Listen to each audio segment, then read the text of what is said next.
জিজ্ঞাসা করেন মরণকে কত কাছে মনে করেন? একজন সাহাবী বলেন, ইয়া রাসূলুল্লাহ, আমি ফজরের নামাজ পড়িয়া ভয় পাই জোহরের নামাজ আদায় করতে পারবো কিনা, এর মাঝে আজরাইল চলেন।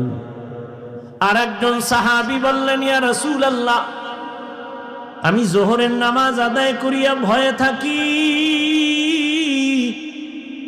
আসরের নামাজ আদায় করতে পারবো কিনা, এর মাঝে না জানি আজরাইল এসে আমার রূহটা নিয়ে যায়। আর একজন সাহাবী বলেন, ইয়া রাসূলুল্লাহ, আমি আসরের নামাজ আদায় করিয়া অপেক্ষা আর ভয় মাগরিবের নামাজ আদায় করতে পারি কিনা, এর মাঝে আজরাইল চলে আসবে, এই ভয়ে থাকি। রহমতের নবী বললেন, আপনারা তো মরণকে অনেক দূরে মনে করেছেন, মরণ তো এত দূরে না, আরো কাছে। ইয়া রাসূলুল্লাহ কেমন? কয়